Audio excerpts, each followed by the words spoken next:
Teman-teman Sasara, siang hari ini kita makan di Hong Kong Sapo and Seafood di City di Walk City Sudirman. Walk, di City Walk Sudirman, teman-teman ya. Sebenarnya kita udah jalan, udah minum es. Apa es tadi namanya apa? Di ice cream gelato. Es krim gelato. Dia udah kenyang Ini tempat ini restoran kesayangan Ini- saya. Oh, kesayangannya Dokter Marina, teman-teman ini.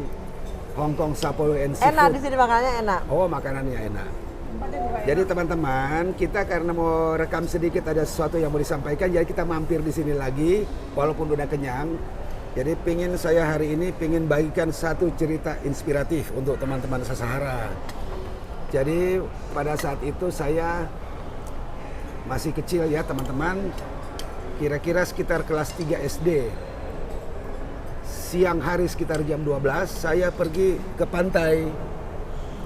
Sampai di tepi pantai-pantainya kebetulan. Tuh cerita dulu kamu tinggal di mana waktu itu dia? Di kampung jauh teman-teman. Teman-teman Sasara udah tahu tempat saya di Sulawesi Utara, paling ujung saya perbatasan Filipina itu loh.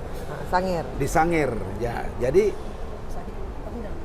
pantai saya itu surut sekali waktu itu, airnya surut dan lautnya begitu teduh, nggak ada angin. Aku duduk dan saat itu seakan saya bersyukur bahwa begitu bagusnya laut itu, biru sekali, kerikilnya kelihatan dengan jelas.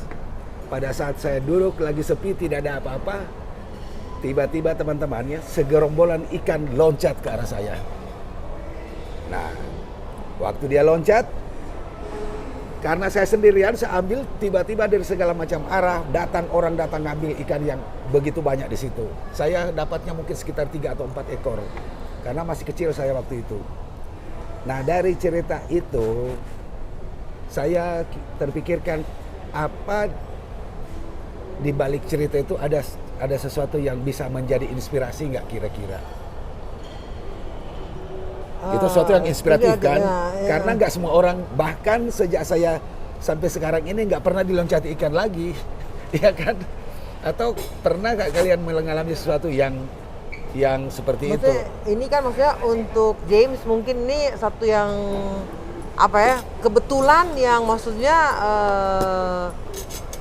kebetulan yang menguntungkan karena kan dapat ikan, tapi maksudnya kalau dilihat dari fenomena alam, ini kan mungkin satu kejadian yang mungkin bukan suatu hal yang aneh karena mungkin bisa. Iya, karena jadi kan masuk akal itu loh seperti kejadian. ini kan cuman kebetulan terjadi waktu saat kamu duduk di situ. Mungkin kalau saya duduk misalnya pagi hari atau sore hari ya nggak ketemu kejadian itu. Jadi kejadian itu termasuk kejadian yang luar biasa. Buat kamu, ya, tapi mungkin secara alam sering terjadi, tapi kebetulan kamu duduk di situ. Nah, itu menurut saya sih salah satu yang bisa dilakukan ya. Orang tuh bisa tiba-tiba tanpa diduga dapat rezeki. Nah, itu. Yang kita kenal dengan kalau orang Jakarta bilang rezeki nomplok lah. Rezeki nomplok lah kira-kira. Ya. Jadi sebenarnya mungkin masuk akalnya begini. Bahwa ikan itu loncat ke pantai, teman-teman ya. Hampir pasti karena saya orang pantai, orang laut ya. Hampir pasti itu dikejar ikan besar dan dia loncat ke pantai. Dipikirnya karena laut saya kan itu dalam, walaupun di tepi pantai itu lautnya itu sangat curam. Jadi mungkin ikan itu dia berpikir bahwa dia keloncat itu masih air, ternyata sudah daratan, ya kan? Nah, sebenarnya bukan itu yang saya mau bagikan di siang hari ini. Saya ingin bagikan bahwa hidup itu kita nggak usah khawatir itu loh.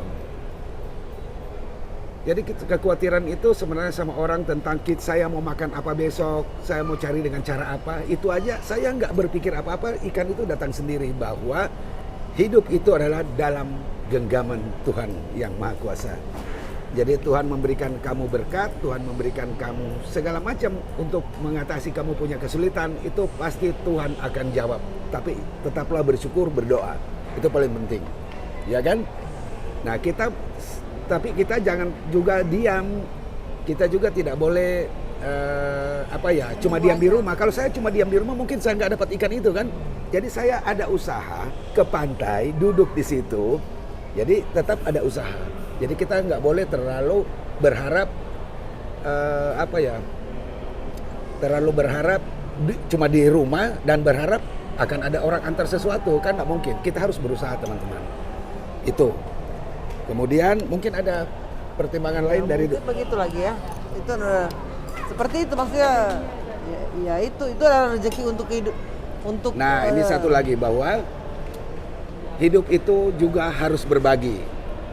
Dari cerita itu bahwa hidup itu harus berbagi. Kita tidak boleh makan sendiri, itu ikan dikasih untuk saya sebenarnya, tapi juga orang lain dapat kan. Jadi hidup itu harus berbagi. Kalau ketika kita ada kelebihan, kita harus berbagi dengan orang. Dan memang coba perhatikan dalam hidup. Kalau kita dapat sesuatu, ya kita dapat sesuatu di hari ini misalnya, ada orang kirim uang, pasti uang itu diminta juga sedikit oleh orang lain. Ya kan? Hampir gitu. Hampir seperti itu. Jadi hidup itu selain kita dapat berkah teman-teman, yang nomplok, yang kamu tidak pernah, yang nggak perlu berusaha terlalu keras ya, Tuhan pasti pasti kasih. Dan jangan lupa kepada orang juga yang membutuhkan. Itu kan yang paling penting. Ada lagi lain? Itu aja. Mariska? Ya, oke, Sahara. Ikut terus di Sahara Channel.